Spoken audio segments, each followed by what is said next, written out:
Hi everyone, we're just going to give it a minute or so to let everyone come in, and then I'm going to pass it over to Michael. Thank you again to everyone for joining us for iAtelier Expert Talk, and hope you enjoy it.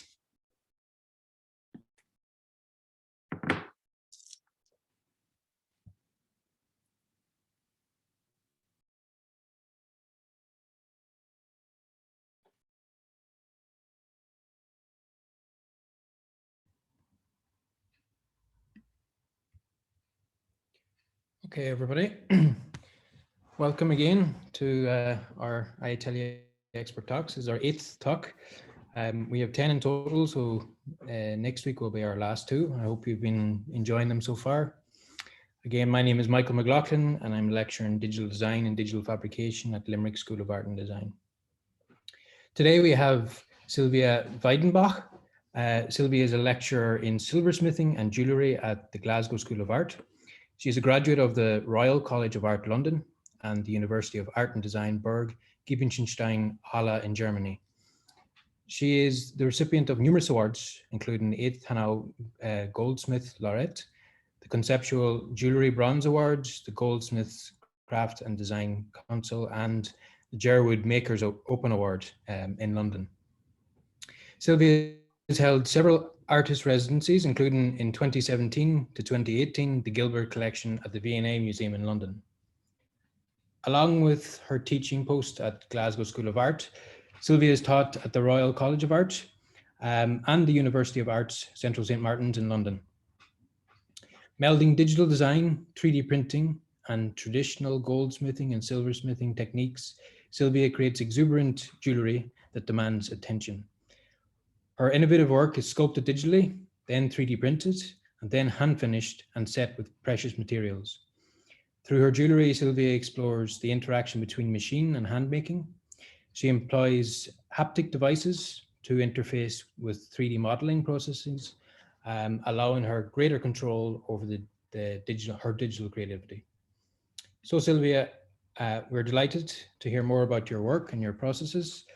You can share your screen whenever you're ready to do so, and you can start. And just again, a reminder to everybody else that if you want to ask some questions, just pop them into the Q&A tab at the bottom of your screen. Thank you, Silvia. Thank you very much, Michael, for the lovely introduction. Thank you very much to be here now. And yeah, I thought, can you see my screen? Is everything fine? Yeah, you can see it perfect. Yeah, thank you. Superb.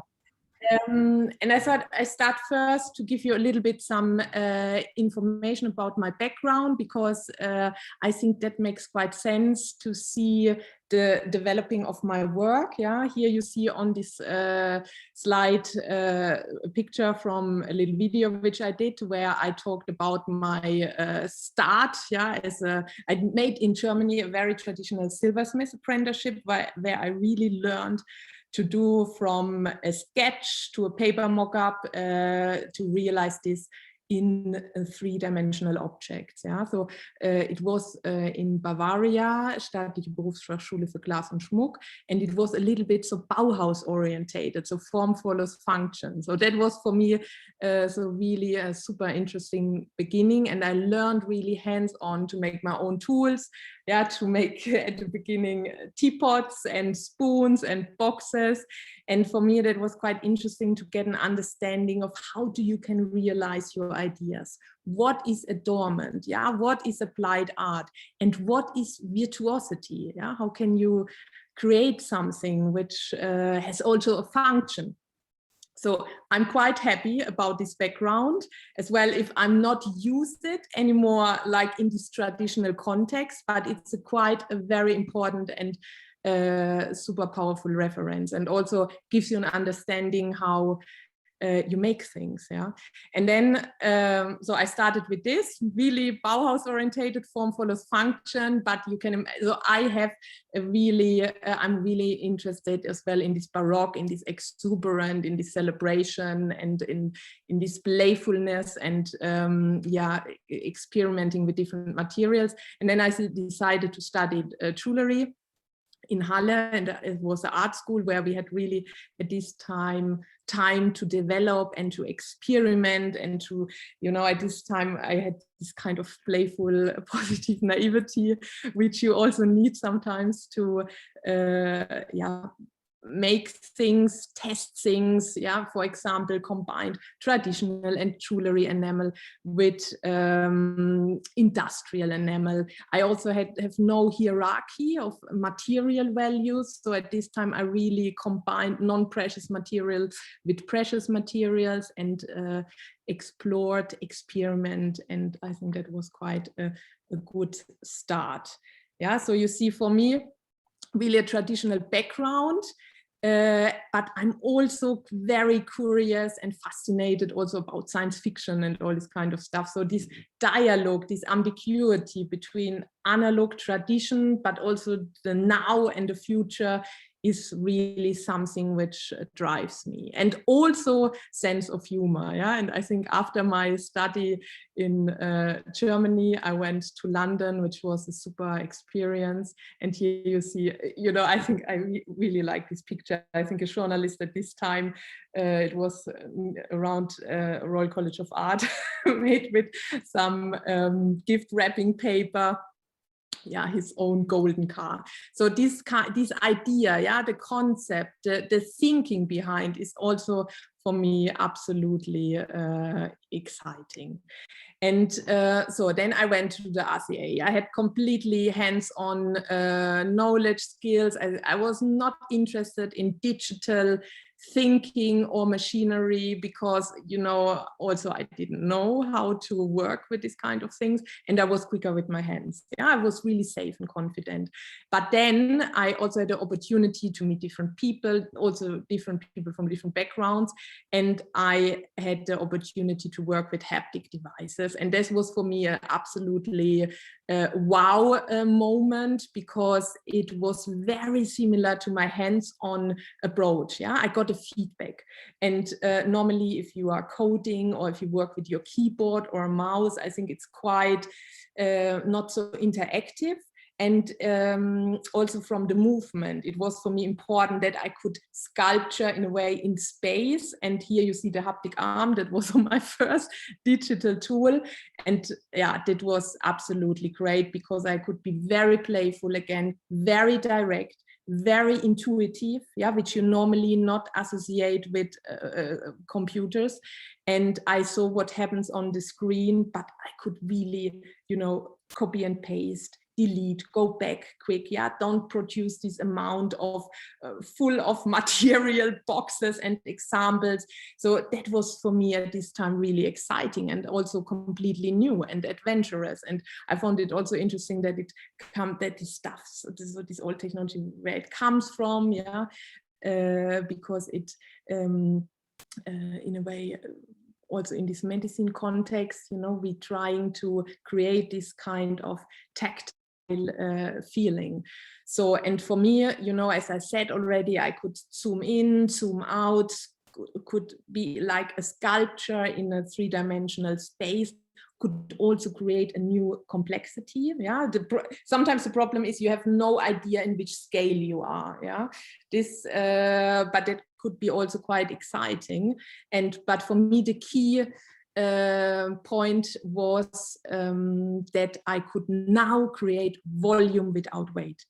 If you cast things, they are still very heavy, and with this tool, that was for me a quite big step to really create things. Here you see a rendered bracelet collection, which is inside hollow, so you have this idea of opulence, of baroque, of celebration, of exuberance, but also variable. It's not like that you have tons of kilos around your arm. And then the next point was for me, okay, at this time, I must say, I feel now a dinosaur.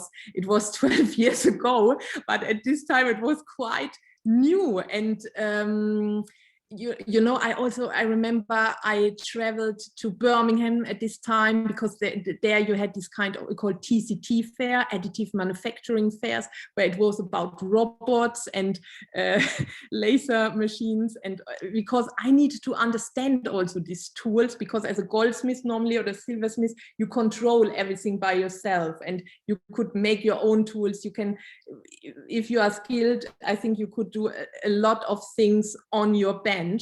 And so that was for me a quite exciting time also to go to these fairs.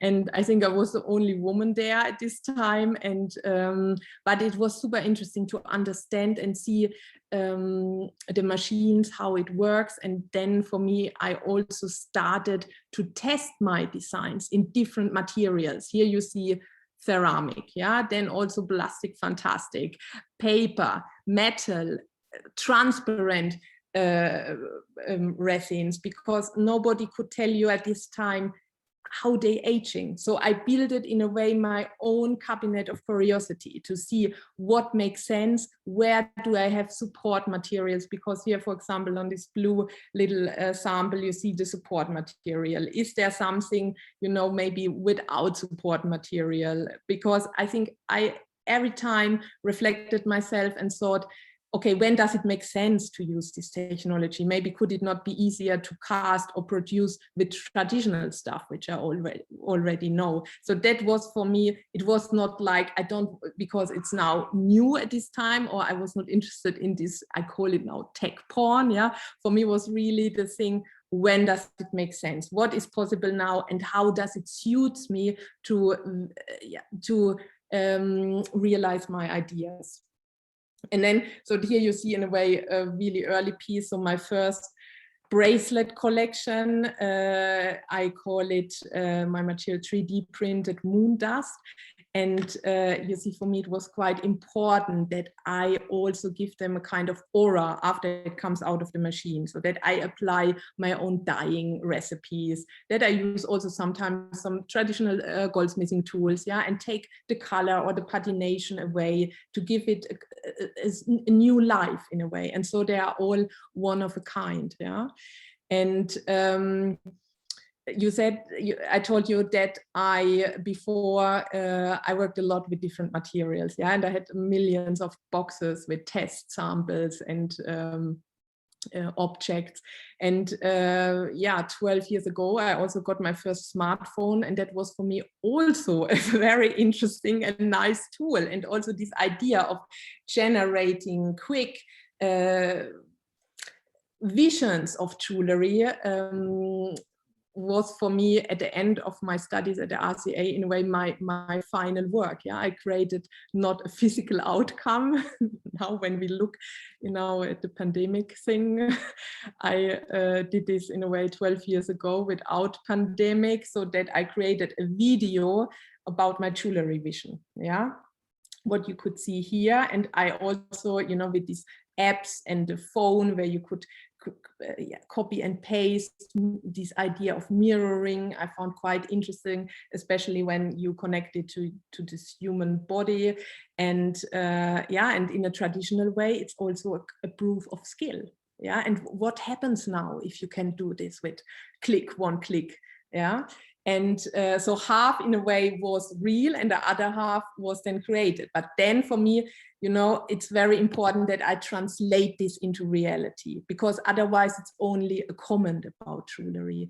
And for me, I want this tactile experience and I want to wear the pieces. And then I thought, okay, can I also print color? And luckily then after my RCA studies, I won the Jerwood Makers Prize, which was for me a perfect timing and a brilliant platform to test and explore and bring these jewelry visions, yeah, where I made a video made to treasure and pleasure into the real world.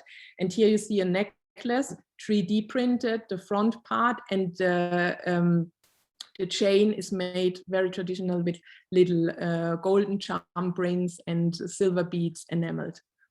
Because the beautiful thing is in an applied art context, and I think especially in the jewelry world, we have, if you compare it with ceramic or glass, you are focused mostly in one material, and we have really this treasure box, yeah, of different materials, different processes. And I found sometimes with this additive new manufactured materials, I miss this diversity. Yeah, you had only one material, one color, and so for me it was very important to combine this with also my rich archive from the traditional world. And here you see also pendant, this I made 10 years ago, where yeah, because this complexity, what I said at the beginning, and also I'm quite fascinated about this cabinet of curiosities where you have this ivory carving objects, yeah, but to make this now,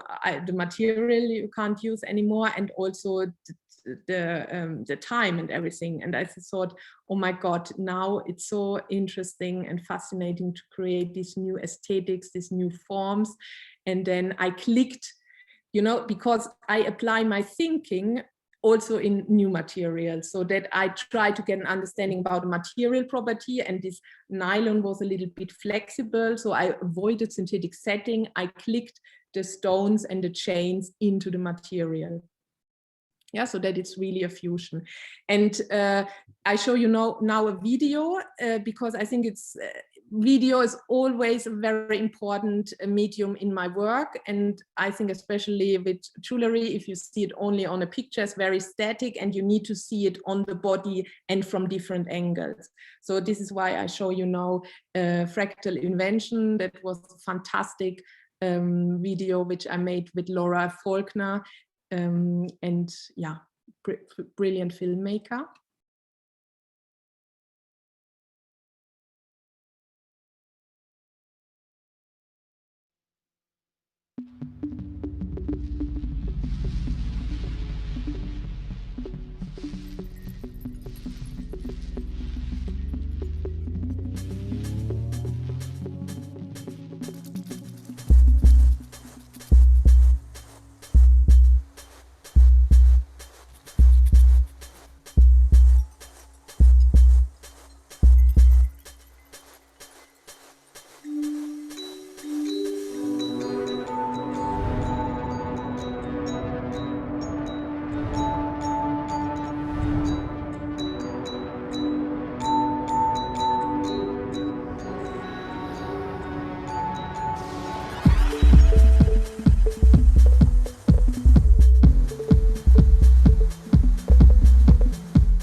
Yeah, so one thing, I had really fantastic luck to work with really brilliant other creative people. And, you know, for me, the film, it doesn't stop for me only at the bench. I also want to see the pieces in context, and it was quite exciting to really also think about fashion, think about makeup. Yeah, what kind of person would wear the pieces? And so that was also for me a starting point to think more about using video as your own artistic medium, and also working with other absolute amazing creative thinkers and makers to get in this dialogue. And, you know, I realized, okay, with now these new tools which I have available, in some cases I don't need necessarily for some work a studio. Yeah, I could create a kind of ping pong situation, so that I generate forms on my computer, send it to a collaboration partner. 1 second later, he can immediately or respond on it. And So I met also after graduation Tobias Klein, who is an architect, and we did this, you know, he was interested in these new ways of making, but he came from an absolutely other scale. Yeah, so architecture thinks large, and I'm more thinking in a small object. And yeah, so we met and we said, let's do something what would be not possible to create in a traditional way. And here you see the object, which is, I thought maybe it could be a new way of engagement ring. Yeah, so that you have in a way an object, the chain is inside, 2 chains are inside, you break it, you shake it, and then you have 2 pendants. So you, this kind of ceremony, yeah, that you have an object and you break it, but there will be also something quite exciting coming out of it. And you know, all these thoughts about using material in a sustainable way, or using the space, because to put the chain into a hollow object would not be possible. You could solder in an enclosed object, that would be not possible. But if you print something, sometimes they you need to pay per volume, and we thought, why not using the empty spaces? Yeah, and so this is how this idea developed. So we constructed the chain inside. Yeah, and so we could also, we would pay less than if the chain would be outside. So that was also like, sometimes if you are where you need to look at your money, but this also kicks out quite exciting new thinking processes. And here, so you see the final piece, which we had then also at it was project for the Soane Museum. Yeah, so you have it, then you break it, you shake it, and the chain comes out. And I think that would be not possible in a traditional way. And that was this digital thinking, I call it digital thinking, is quite interesting. And then to think, okay, material culture, how can you explore this, how can you test it? So this idea of what can I do, or what would be a smart way to use this technology is a big driven source. And here I show you a slide that was my last exhibition in a physical space. It was in March 2020 in Munich in the Kunstpavilion, together with Isabel Enders and Simone ten Hombel, 2 silversmiths. And yeah, that was before the lockdown happened. And here you can see in the poster and also the display for my 2 cufflinks, which is also the shape of my physical piece.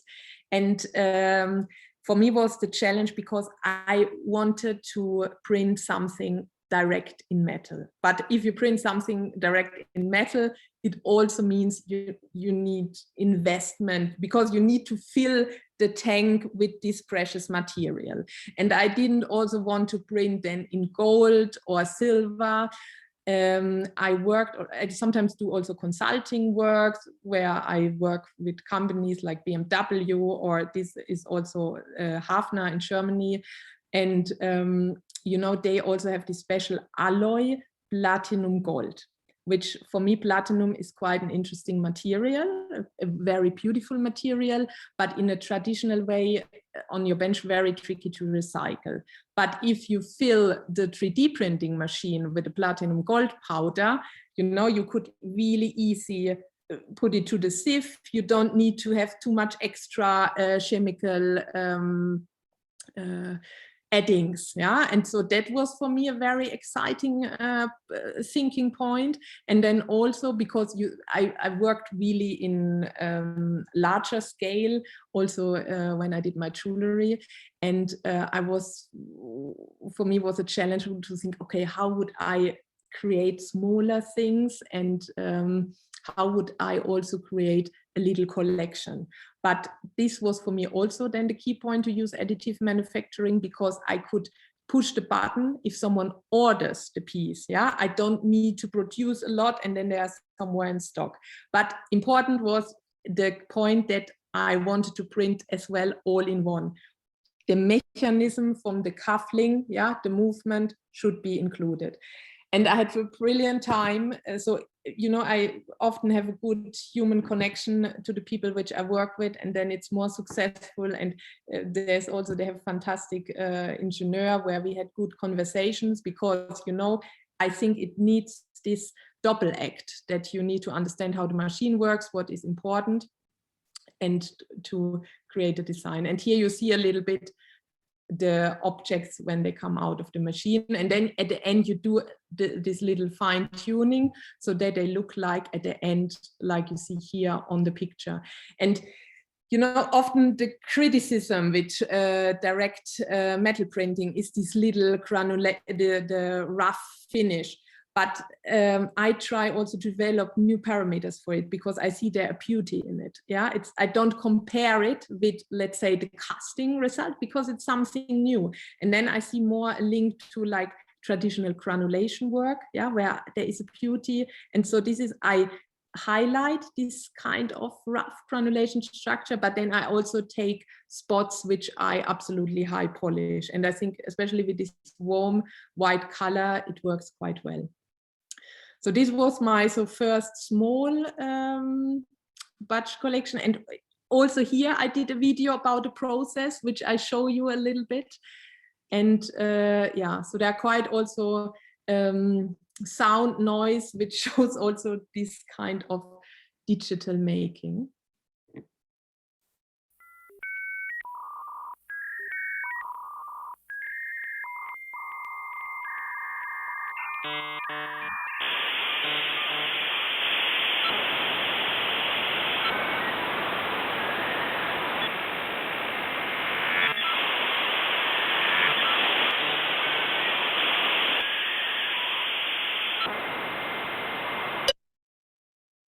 Oh no.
Yeah, so about also this machine, when the powder, when it comes up, I think it's quite poetic in a way. And yeah, so I try, so these videos, they help me also to communicate this fascination behind this stuff, yeah. Okay, so we had then Corona. I was in Munich, the borders are closed. Luckily, I am originally from Germany, and then I had still family there, so it was no problem to stay there without any problems. Okay, so then luckily I got a brooch from a company who makes shirts, and then I said, okay, quite interesting, because now I have the cufflinks, but how would the dress look like to the cuffling. And I had not all my tools here, so I need to work with my iPad, my tools which I had around, and apply and work with the forms and the shape, and work in a way 2D, but think how would that look 3D on the body. So I found this quite an interesting challenge. Here you see so a little bit some zoom ins into it's all in a way the hyperlink, the cufflink shape. And this is then how, so you get the template, and this is then how the shirt looks like. And I think that was quite, for me, interesting, also new challenge. So you see, I like these new challenges, but I also must say I'm a huge fan of the Queen, and this kind of bizarreness behind, because I didn't grow up with the royal family. If I go to Schloss Neuschwanstein, it's like history. But if you go to London, go to Buckingham Palace, it's still history, but it's still reality. And this I found quite fascinating. And also the tower with the crown jewels. And there is something which is exciting. And as I said at the beginning, sense of humor is very important, and I like especially this brooch, which is made from fragments of the Cullinan rough diamond, and the Queen wears it, and she call it like, today I wear granny's chips, and this is the biggest expensive diamond, but to say granny's chips, so like the little fragments. And at this time I also applied for the Goldsmiths fair, which is like in the Cathedral of Tradition, and it's only allowed to have the stuff hallmarked and precious materials in it. And I said, okay, I like this idea of granny's chips, and I created a collection of granny's chips reloaded. And I thought the Goldsmith Fair is the best setting if they let me in to launch it, to show it, because I still was interested in this combination, or in this fusion of very precious material and this 3D printed moon dust. And here I did the first time where I really combined it with fancy cinnamon diamonds, and which had also this form of these fragments.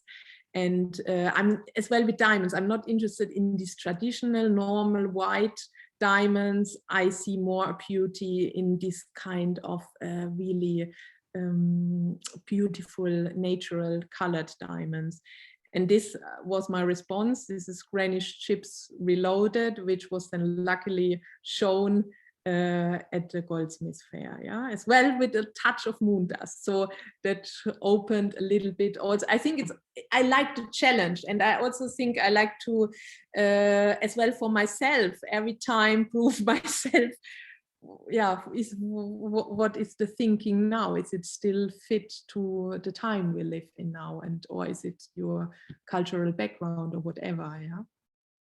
So still this historical thing and cultural heritage is for me a super exciting topic. And I had a really fantastic experience when I got the residency at the V&A, which was at the end 1 year. And it was in the Gilbert Collection, which is amazing. I'm not sure if you ever went there. I think now it's also online accessible, some of the pieces, but you feel like in the candy shop. It's a really full of bling bling. And but I found these boxes absolutely amazing and inspiring, because the material diversity, and you could see how they create on a small scale a kind of paradise.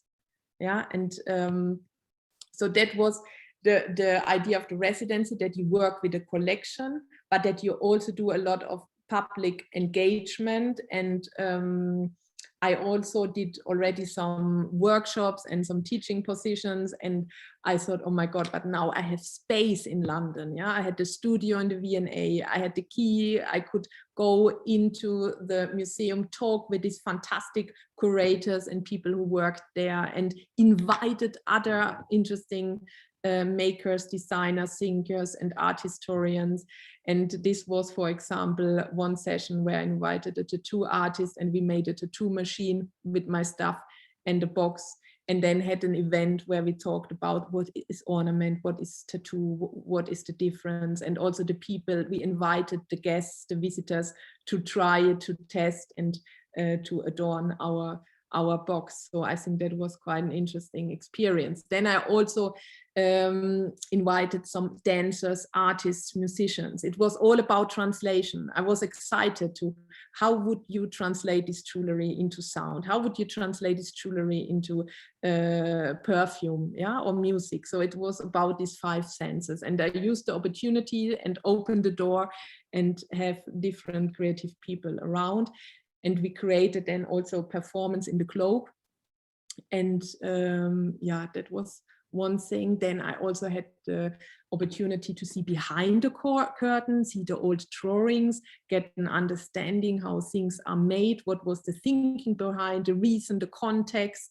Yeah, it was a powerful object, maybe sometimes a political object, an accessory. Yeah, what was the thinking behind? And also touching the things, open it, close it, hear the sound, get an understanding how the inside looks like. This is all the things which you don't get when you look in front of the display behind glass, and also see these mock-ups from the past, where we now, or I use now, rendering a lot. And you know, so this was for me a very rich source, a very exciting playground. And then I started to scan some of the boxes because I was really interested to push more these new tools and play with them. And in a way, you know, you had this really amazing skilled collection, and now you have tools where you can play God. Yeah, in a way you could scan these things, you could manipulate the objects, you can give them a heartbeat, whatever. There are no limitation in this digital space, and that was quite exciting. And so I did a lot of scanning work, and then I had the opportunity at the end also with Charlotte Johnson, fantastic curator as well at this time, which was brave and also pushed the idea. And then I got this commission that I make a comment for the 21st century. Yeah, how would be a box look like now? And here you see my rendered version, and then you see on the right hand side the final version, which is 3D printed moon dust, mother of pearl, because I was of course inspired by the Frederick the Great box, and some diamonds and gold. And then it was really beautiful to see, you know, this dialogue that it has his place, which now in the collection beside these wonderful boxes. And if you are in Antwerp at the moment, in the Diva Museum, there is a show with the treasures from the Rosalinda and Arthur Gilbert collection, and there is also the box which you see on the screen on display. And you know, I had the box on display at the end of my residency, but I also had the opportunity to have a little exhibition in the Gilbert collection. And also there, this idea was not to replace or move some of the objects in the collection, have a dialogue with them. And you see, this is bling bling. You couldn't, what could you do to create a contrast? So color was very important for me. And I also was inspired when I walked in the evening through the museum, and sometimes they rented out some objects and then you had only the stands or the displays there, which looked like own sculptures. Then I said, okay, yeah, I like this idea that I create my own displays, but in a very dynamic way, which you can see here. And here you see also, you know, so my sketches or the rendered version, then the reality on display. And also really, really fantastic collaboration, which starts at this time at the V&A with John Emeny. We are still friends and still in dialogue.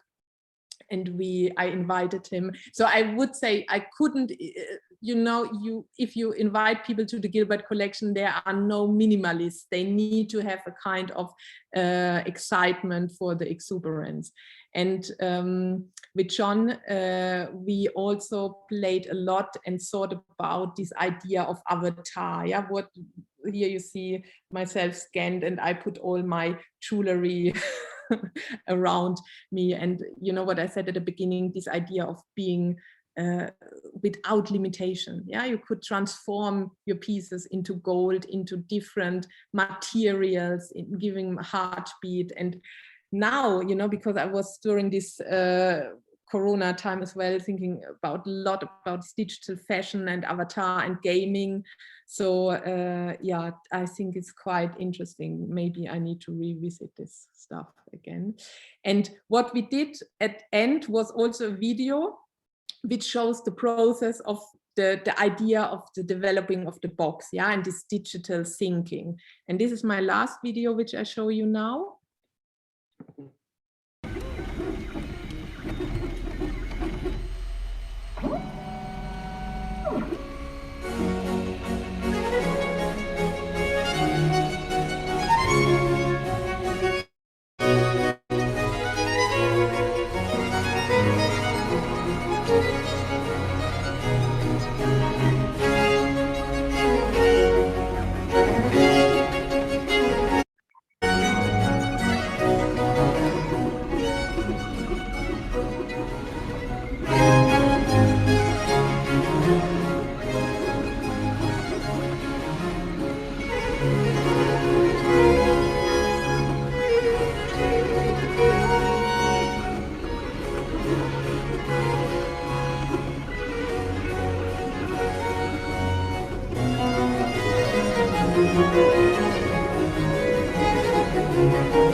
Yeah, so the collaboration don't stop. Yeah, this is here you see also during this where I was stuck in Germany, I started also a collaboration with performing artist and dancer. You know, I like this cross-disciplinary, interdisciplinary conversations, dialogue, where it's about adornment, and it's fantastic if people from other fields contacted me, and then we share ideas, and they send me mood boards, and I react on it. And they had the idea of a performance where we said I create some sound talisman, yeah, and here you see the sketches, and I also needed to use printers around me. So here I used some printing companies in Munich, and sometimes you discover then also new materials. I tried a new colorful filament, which is then every time exciting if I try something new. And here you see the pieces. Yeah, so I set the sound in a way, and the dancers act with this piece and interact with sound and form and movement. And this was shown this March in Spain. Yeah. Then so I still continue, and I was in Germany, and there was not far away so Ida Oberstein, but this picture is like, you know, what I wanted to say with this is I still be hungry or excited for new things. Yeah, so this I played a little bit around with artificial intelligence, only to see, okay, what happens if the computer is your assistant? Yeah, something like this. But you know, this is, I show you here a little bit work in progress where I also have conversation with John. But I think there is so much of this stuff now going on where I think it's quite exciting to test a little bit or play a little bit. Also with VR, yeah, with virtual reality.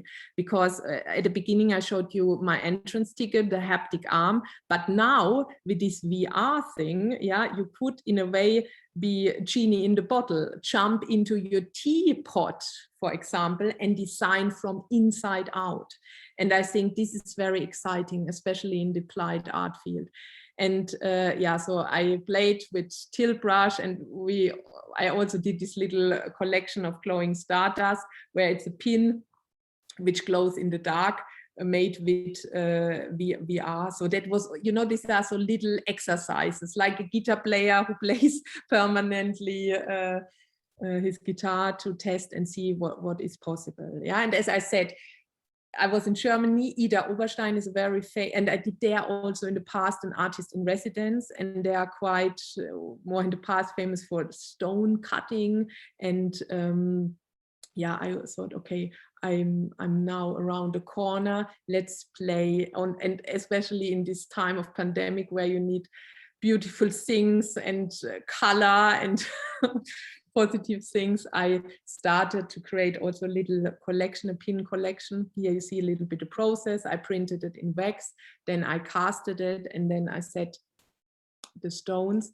And here you see the final results. These are 4 little pins. I also play with patination, gold plating, rhodium, so to bring color into it on a small scale. And this will be shown now at Gallery House on Mars in London. Yeah, so this is the update at the moment.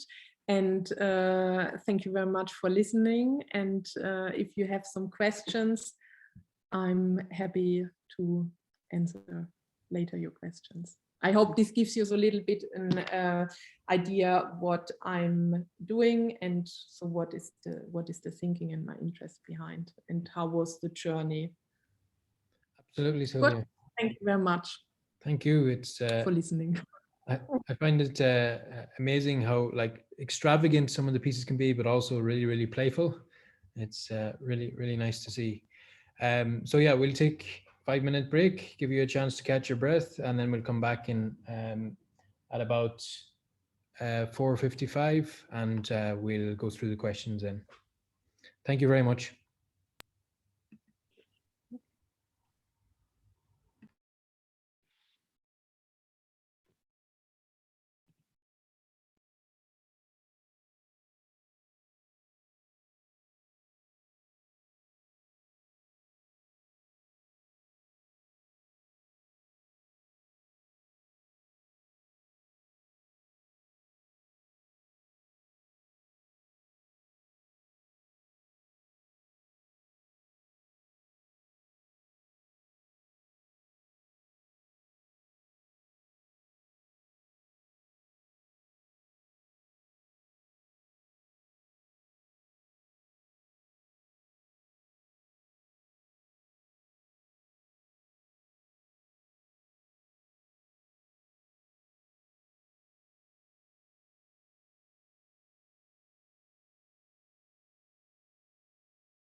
Hey Sylvia, welcome back. Myself and Eleanor here, also from Limerick School of Art and Design, will go through a few questions with you. I just wanted to begin by asking about, so as part of your process, and you'd mentioned that you use a haptic device. Not everybody listening might understand or know what haptic devices are. Would you tell us a little bit about that and I suppose the impact that has on your ability to 3D model in different softwares? So the haptic devices are like this haptic arm, which you saw on one of the pictures. And what it does, if you compare it to a mouse, yeah, like or a keyboard, it gives you a feedback. So I sculpture like a normal sculpture in space, yeah. And if the clay on my screen is soft, it's easy for me to move it away. Yeah, it feels like butter. But if I decide the resolution of the clay is more harder, then I need to push more and get also then certain effects. Yeah, imagine in real, if you work with clay and you push a nail through it, so you get another effect. If your material is soft, then it's hard. So I think this is a really direct translation. Yeah, so this is why it also comes from the medicine, because the future doctors need to feel how it is. Yeah, and this is why you call it haptic devices, and it's in a way a sculpturing tool to model things, but you get a feedback as the person who works with it. And I think this is the key, this feedback, which makes me understandable what I do and what happens on the screen. I don't need to code anything. Yeah, I want a square which is 5 centimeter by 5 centimeter, so I can be very intuitive. And this is and playful. And I think this is something which you normally not link with computers. Yeah, because you need to give strict, okay, I need this, I need this, I need that. It has the limitation, so haptic devices. Yeah, all my brooch pins I do with more Rhino or other programs where I could be more precise. But for generating abstract ideas and being very intuitive, like I work when I have direct clay or different materials, or if I paint and enamel with industrial enamel, I have this direct translation. So this is also happening in a digital context with these haptic devices. And you know, some people hate it, some people love it, but what I realized also through my teaching experience, many people who come from a making hands-on background, they really appreciate this because it's similar. Yeah, it doesn't 100% replace, which should not be either, but it gives you a kind of understanding and maybe whets the appetite to explore more from this world. Yeah, so my hate-love relationship at the beginning moved into a really fascinating, exciting dialogue now.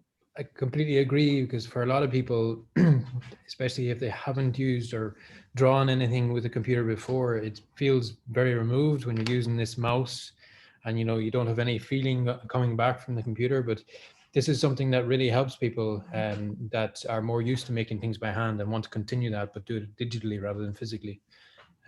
It's a really good tool. And when you are modeling like that within the software, then can you pick different types of materials? Can you pick a soft clay or a hard clay? Can you pick a metal?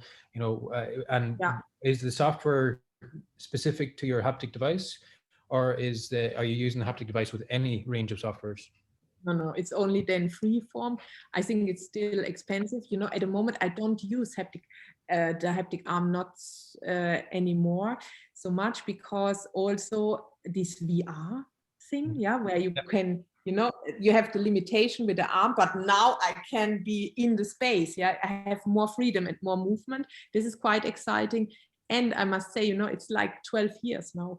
What happens in these 12 years and what we have now on my phone. I scan with my phone. Yeah, I make capture motion little videos, or you can on your iPad, scan things and model things with a pen or with your fingers. So I'm really at the moment into open sources as well. And I feel like sometimes, I'm not, let's say, if you have people who work for the industry and they are experts in Rhino, yeah, I'm more a DJ who using different programs, which helps me to, translate my ideas, yeah. And sometimes I'm really like this low tech, but I'm get exciting by a new app or something like this, and then I try and then I combine. So I think that is not the golden recipe for everyone, but maybe sometimes I'm too complicated, but at the end, in my way, I find a solution. But this is quite an exciting thing at the moment with open sources, yeah. So where you can really, as well, quick and easy generate very organic shapes. But we need from a historical 10, 12 years ago. So for me, that was then completely new. But the generation now is completely other. I really like your description that you call yourself a DJ. I think a lot of us can relate to that, and pulling little bits of everything together to put a piece together from all different sources. But when you mentioned the VR, have you looked at using VR, like actually getting into a virtual reality environment to be able to sculpt in that environment? Have you done that? Yeah, because luckily, this is sometimes really the privilege of being involved in university and having there also great people, and we have their super technician team. And I said, oh, what is this? And so with Harald, and he said, this is VR, but I don't know what we can do with it. And then, okay, open the box, I show it what we can do with it. And then we really create, but it was all before Corona, a little space in the college, because I thought it would be quite useful also for the students as well, if they don't work with it, but if they have once tried it and built an opinion. And so I played before the pandemic a lot with this VR classes, and really this is what I said, like genie in the bottle, jump into your object, jump into your teapot, whatever, and create from inside out. This inside out thing I found quite fascinating. Sylvia, it's something I noticed actually, and you even mentioned it there when you first moved on to, say, using computers in your design. You mentioned that it was infinite space. And I find by looking at your designs, I can't tell how big they are until I can't tell if they're, tiny or they're huge until I have them. I have no way of reading it. Do you think that is a result of your design process? That kind of ambiguity of scale? Mm-hmm. I think, I tell you honestly, I sit with a very hands-on wood ruler in front of my screen sometimes, because I think this is fascinating. I have no scale when I'm working digital, and I could also imagine, oh my God, that could be a sculpture, or that could be like for a playground, an installation or something like this, or for fun park, fun fair object. I need to really have this, I really go really analog and put the ruler sometimes beside my screen and push the button for original size, that I get a feeling, because I need to see, how large it is. How does it relate to the body? And if you are in this digital space, no gravity and no feeling of scale. This is a danger, but it's so interesting. But even the way you present it almost shows that, because on the model, the white piece with the ivory piece, I thought it was that size.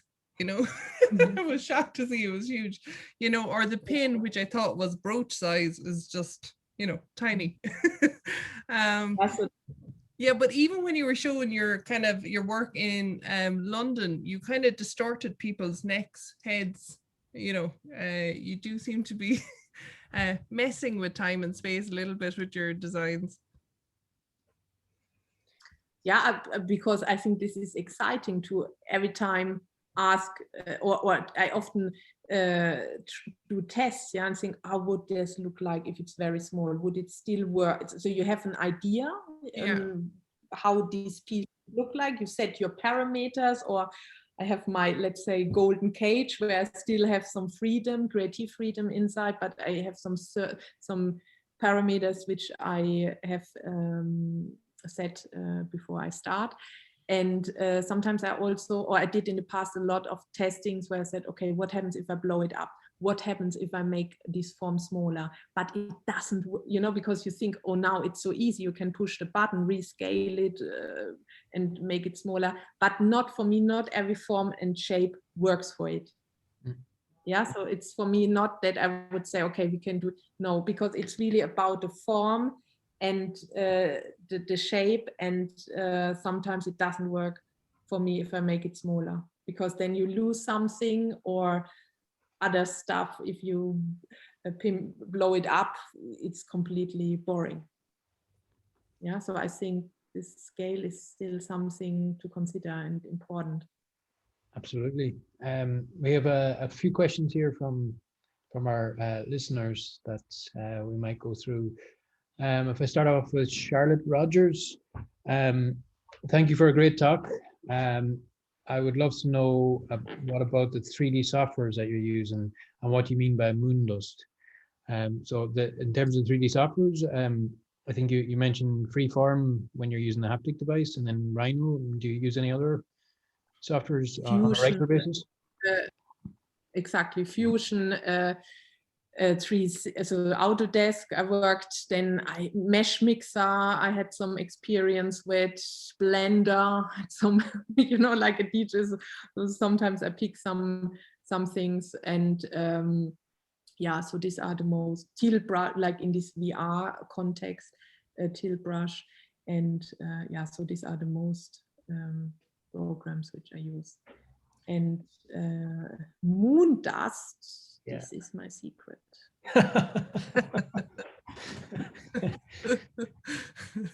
Okay. We have to leave it at that. So an anonymous question, very nice talk. Do you miss working directly with metals? No, because I do it. Yeah, I need both. I have, because I can't sit the whole time in front of the computer. Like, for example, the pins, the last work which I did is like, okay, you generate these forms, shapes on the computer. I printed it in wax, then I cast it, but then you need to clean it. Yeah, you need to think, where do you put the highlights on? So I still have this these two worlds, which I really enjoy as well sometimes, because it's like then sometimes meditation, if you have no digital noise around you, and so I really like these two worlds and combine them. Yeah, and so I still. And another way you were mentioning you combine them as well is that you had designed the 3D printed parts to be able to accept other parts by clicking them into it. So rather than just gluing things together, you designed them so that they click together. Yeah, I need parallel multitasking in a way, so that I see how big is the space that if I dorm, for example, the silver part, I need to know or see or test, does it really fit, does it click? Yeah. I know you. Sorry, go ahead. Yeah, with this piece as well, I needed to really check that it fits, so that there is no movement, that you can put the stones in, and then, you know, if you have the stones in, you don't need to, it doesn't move anymore. So it's like compact in a way. And I know now you've printed in loads of different materials, but you know, the colored pieces that you'd said you'd finished put a dye on afterwards, are they printed in resin, or what are those materials that you're using there? It was at this time, so you mean the necklace, yeah? Secor print, it's called Secor print, but I think now you could do it, is very in a way a little bit, but then I dipped it in some resin as well that it gets stronger, but now you could, in a way, at this time there was not this plastic, color plastic available. And you know, this is also quite interesting, because maybe if I would redo some pieces again, I would have a completely new technology around me, which is more developed, and more materials around me, which is more developed. But this was the beginning. This was C-core print, Yeah, color okay. print. And maybe you'll even develop a moon dust printer at some stage as well. We have a question here from Finn. She says, "Thank you, Silvia, for an amazing talk. You have, how have you found the plastics have endured over the years? Has there been any degradation in color or transparency or form?" So I think that kind of relates to even the C-core. The C-core, is that printed in, they were printing in paper, is that right? Am I correct in saying that? There is also a paper, Irish, yes, Yeah. exactly, it's a paper. This I found quite exciting, but the C-core color print was kind of plaster, I remember, so that was another machine. But the problem is, yeah, so for some pieces, this is why I also dye a lot of my pieces, because so then I can control the aging. And yeah, but some, so the nylon or object prints, or all the, you know, they get so yellowish with the years. So this is definitely something which happens. And but you know, so this is why at the moment I'm quite more as well fascinated to yeah, do then some kind of electroforming, where I use then fine silver, which is normally like butter, super soft, yeah, which couldn't exist in this form because you would smash it. But then if you use it as a coat, it works quite well. And also printing, you know, so the last work, so this is why I thought it maybe makes quite sense to show chronological the journey, that now working with precious metal, with platinum, gold, you know, this allows me also to react to all this experience which I did, and find now ways which makes it more yeah, maybe. So for example, the silver piece you picked up there, that's printed in metal, 3D printed in metal first, and then coated with silver afterwards. Is that right? This is moon dust print, yeah, and then okay, covered with, also then what do you say? Silver plated. Electroplated. Yeah. Electroplated, exactly. So both electroplated, but then with this, you know, here you see this is also nice, because you with fine silver you have no oxidation, yeah, because it's fine silver, so it works for me quite well. And here I played a little bit and I oxidized it. So this is also printed moon dust, the main, and then electroplated in silver. But the cufflinks, they are completely printed in platinum gold. Yeah, so no coating, etc. But so this is when, or the pins, now the new thing is printed in wax, then casted. And so I don't know, but I realized this so the work in the last years, because I had then the opportunities, and I moved on as well to explore with this direct laser sintering. Yeah. We have a question here from one of our other expert speakers, Taekyum Lee. Can you please tell me a bit more about your playfulness, and or how playfulness plays a role in your work? And just out of curiosity, how do you think any of your childhood experiences influence the playfulness of your work? And if not, where did it come from? This is so, we need to ask a psychologist for this, but in a way, maybe I could say that I grew up in the countryside, in a wine region, yeah, in a very opulent area, a lot of wine, a lot of wine parties.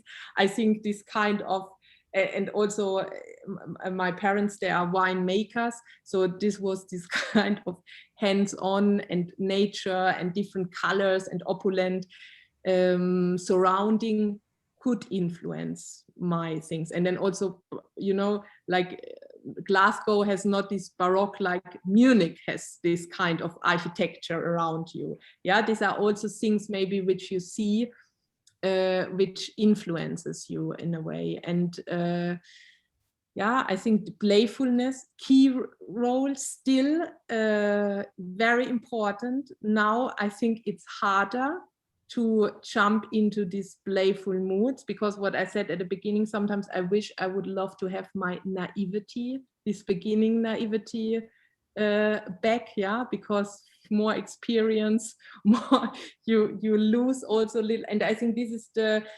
important part, I think, as a creative person, to be able to jump into these own worlds or own zones, yeah, where I have then sometimes, if I create something, you know, I set these parameters that I say, okay, 1 week, play, explore, test, yeah, then decision making, then move on. But still, I need it for my balance to have this kind of playful times. In some ways, when you're starting out and you don't have all the knowledge, all of the knowledge you have now, sometimes you can be a little bit more experimental and find more things and be more creative in that way. But I suppose also if we just all went back to the wine region, we might become more playful then as well, or more creative. I made actually a wine this year, so let's see. I have a question here from Tom Dalton. Really incredible work. Your work reminds me a lot of Singer Björk's aesthetic. Have you ever worked with or been approached to collaborate by other artists within your work? So have you collaborated with other people? Well, you showed. Yeah, you know, with Sean, with now the performance and dancers with a perfume, with a perfume maker, with a dancer, with a musician. Yeah, but I'm super open for things like this. Yeah, I have not this kind of hierarchy, or you know, sometimes fine art, design, craft, music. This is for me, if there is an interesting vibe and an interesting thinking and spirit behind, and a good energy and excitement, then I could imagine also to do something, yeah, for a musician, or yeah, super interesting. This might be a difficult question to actually articulate, or answer at least, but a lot of our participants have got to collaborate after this series. And given that your experience with collaboration and people from different disciplines and so on, how do you begin the process? Like, you start, you meet, how do you have ways of starting collaborations, or does it just happen? Is there any secret sauce? No, not for me. I need a human connection. Yeah, if I don't like the person, or if we have not a natural so ping pong exchange, and you know, that you sometimes can sketch something or give some visual mood boards and they immediately are on the same page. Yeah, this is how it works for me. Yeah, it's mostly also I like the people. Yeah, I think I could not do a collaboration if I don't like the personality or the person behind. Because this is then a gift, yeah. So you have then another conversation. You have an honest conversation, and you have an quite exciting view into another world. Absolutely. So there is. I'm afraid I have no golden recipe. I think it's follow your gut and be intuitive, yeah. And sometimes it works out, sometimes it doesn't work out. But then you have more experience, which is helpful also for future collaborations. The answer again might be to go back to the wine region, and that's the secret sauce. We have a question from Elke Weston, who is a fellow German, and she says, do you think being in the UK, Scotland, influenced you in a way you would not have been influenced in another country? Thinking about the Queen, etc., that you're talking about, and the jewelry pieces that have come out of that. Absolutely. It would not be possible, but you know, when this 11 years, I'm now since 3 years in Glasgow, but still in between, at the beginning, I commuted every weekend away from London to Glasgow. But at this time, it would not be, for example, possible in Germany when I started with this 3D printing. You know, I had they said I killed the craft. Mm-hmm. Yeah, there was not this. So I'm super thankful about this experience and this support, because this lively thinking and this no borders between, let's say, entertainment and fine art, you know, there was more experimental and more open at this time, where I couldn't see this happen in my field in Germany. So for me, it was the right timing and the right place to be, and the right exciting and interesting and adventurous people around. And I also like this kind of so a sense of humor, and yeah, I think that was quite and I think I could say this at this time could not. I'm really glad that I'm there in the UK. Was there in the UK.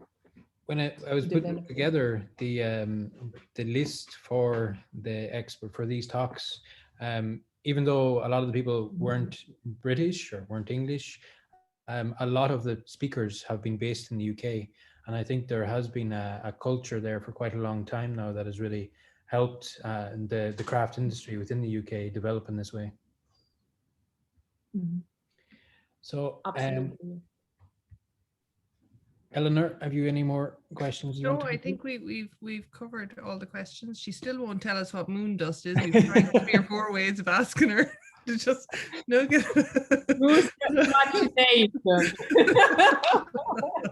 That's the only lingering question I have. If we're not going to get that answer, I think we can finish up on. We have a comment here from LK also, and she said, "Thank you very much. Amazing, stunning, and super inspiring work." So, Silvia, it has been amazing. The work is fantastic, and thank you very much. And we hope you can join us for the expert talks next week as well. And hopefully we'll speak again soon. Super. Thank you very much for inviting me. Thank you. Thanks, Silvia. Okay. Take care. Bye-bye. Bye. Thank you. Bye-bye.